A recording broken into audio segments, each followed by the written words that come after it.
Sing-init ng panahon ang naging pagtanggap ng mga Kabalen at Caviteño fans sa mall shows ng cast ng Meant to Be at ika-6 na utos. Makichika kay Nelson Canlas.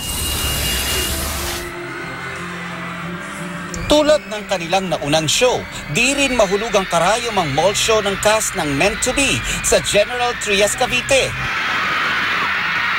Sa solo performances ng Meant to Be boys, lahat sila may inimbitahang girls sa audience.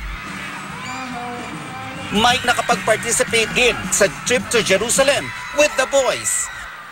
Ang charm ng tisoy ng grupo na si Ivan Dorschner, effective di lang for girls, kundi pati sa girls at heart. Ang isang Van B fan nga, halos maiyak sa tuwa nang makita si Ivan. Intense rin ang isang fan ni Jack Roberto sa kanyang excitement. Pumasan sa kapuso Hank. Sinuklian naman niya ng halik mula sa tinaguriang pambansang abs. Di lang once, twice, kundi 3 beses.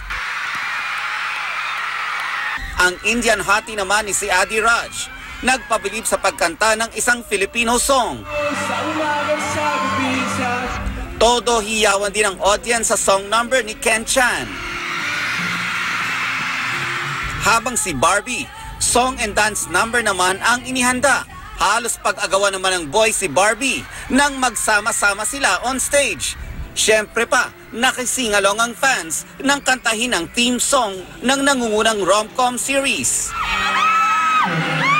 Mainit din ang naging pagtanggap ng mga Kabalen sa San Fernando, Pampanga sa ilang cast member ng ika-6 na utos na sina Raisa Sinon, Rich Asuncion at Mike Tan. Bukod sa saya ng games with the live audience, very happy rin ang fans na makitang live ang kanilang mga iniidolong stars ng patok na afternoon series. Nelson Canlas, updated sa Showbiz Happenings.